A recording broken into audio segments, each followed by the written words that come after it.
Bound by Fate and Blood by Jenna O'Malley. The Merna Annals, Book 1. Chapter 38. Ian. Find Shelley. The wolf hesitated, baring his fangs with a harsh snarl. Ian hid his fear. While he sensed Bjorn's presence, the chieftain was not in control. The wolf was untamed.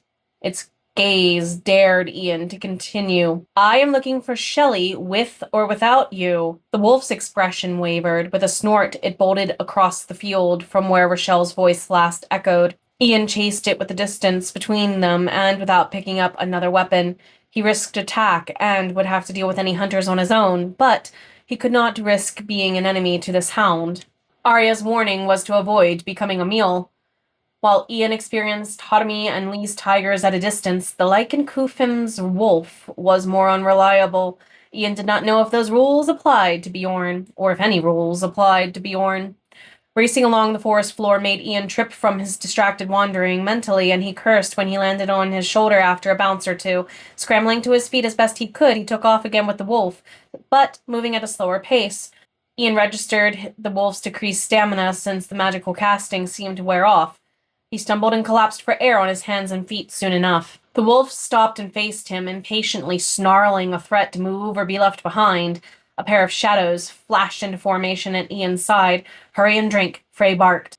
Forcing a vial to Ian's lips, upon his brother accepting the vial, the silver-haired vampire turned to face the hound. Keep Shelley's scent! The wolf howled and took off. Frey cursed its impatience, demanding the others to follow as he beat feet into the muddy ground in a flat-out sprint.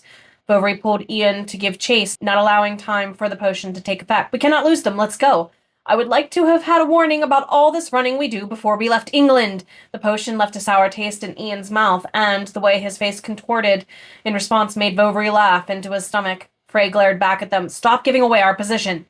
Ian shook his head at Frey's broodiness. He could not understand the change in what seemed to be a steady personality. They raced on silent feet across the path, finding fewer bodies along the way. Ian bit back a curse at the arrival of deep marks and chaotic patterns intensifying in the mud, which was becoming more like water. Rochelle was dragged through it at some point, it seemed. The fact that it took so many hunters to keep her down left Ian impressed and worried. A glance at Frey's face validated the combination. Bovary whistled, pointing ahead. The hound sniffed a mop of blonde curls at the base of an upturned tree. 5 guild and trader warriors lay dead in a blasting circle around Rochelle. Frey returned the whistle ×2, signaling them to fan out in a wide arch and give the hound a sizable personal bubble. They could not see more than its back, and it seemed to be occupied with nuzzling Rochelle's forehead. It whimpered and pawed her shoulder when she didn't respond. A long, sorrowful howl left its lips, and it rubbed enough fur along her side to jostle her awake. Ian's mouth moved, but Frey shushed him. They were well advised not to disturb the moment. As Frey tried to step in closer, though, his foot snapped a twig. If the daggers in Ian's eyes could kill, light would have struck Frey into ash. The hound replied by whipping around, bearing a possessive stance, and leaning over Rochelle's torso to spit out the most haunting howl yet. Frey huffed. Stop, Shakespeare! The curtain has fallen. All 3 males jumped to balance the wolf's snapping advance. Mon ami, come now, learn to laugh. I doubt your version of reasoning with him is valid. Silence, Ian. Bovary roared, startling both of them. If you do not want to be a meal, be still and be quiet. Let them help me. A short, devilish bark vibrating from the hound's lips told Rochelle off. Aggravated by pain, she repeated herself and without the same level of strength. Let them help me. The hound sat after debating whether or not to grant her pained wish. Frey was excluded from its possessive guarding, though, and Ian and Bovary didn't move. Frey bolted to his new chiffet, sliding through the mud to reach her side, and offered her his arms. Whenever you feel able. She tried to pull herself onto her legs. Releasing Frey, she shook her head. My siren spell took too much energy. I cannot move. Ian felt her weakness ripple into him, and Frey helped her roll onto her side for a better breathing position. Slowly, Frey whispered, rubbing along her back and checking for bleeding. Don't give your favorite pup a reason to fight me by being stubborn.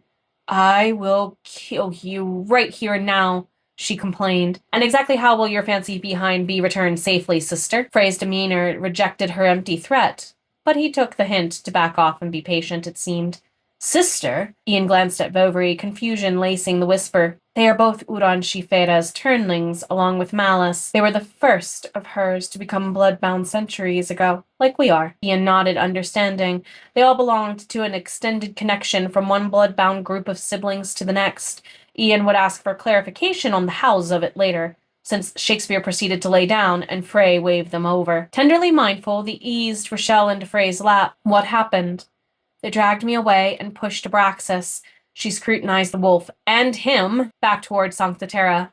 We found Abraxas and, well, him on the way. Motokawa will see to his master returning safely. Frey let sarcasm ripple his voice. Nice parlor trick you pulled off here, though. The pain will teach you a lesson for trying to mimic Arya. I don't blame Harumi for hesitating to learn her siren song. The first casting hurts the most, and I don't believe I will ever acclimate. Rochelle accepted Ian's help to sit up on her own, and she needed Frey's aid to stay there. Ask Cyrus about the first time it happened for our favorite Fae. You will never think of Arya the same way again. We should stop wasting Shakespeare's concentration, though, Frey encouraged. A deep breath brought her enough composure to pull herself to her feet. As she tumbled forward into Ian, the wolf turned and growled at them. Frey accepted Rochelle's weight again, and both Sunwalkers gave her more space. She snapped, "If you are going to be broody about it, come over here and help me yourself. Not like I haven't been doing just fine without any of you." The hound whimpered twice, lowered its head, and trotted over to her. Ian bit his lips, clamped his hands over his mouth, and turned away to prevent from outright laughing. How the other two maintained their iron will, he would never know. Enough with the boyish games. If any of you want easy assignments when we return, then forget what you saw. Without much jostling, they transferred Rochelle onto Shakespeare's back. Exhausted, she eased into Frey's chest as he mounted the large beast behind her. "We will meet you back at Sancta Terra," Bovary promised. "Be safe." Rochelle leveled a thankful gaze at both Sunwalkers.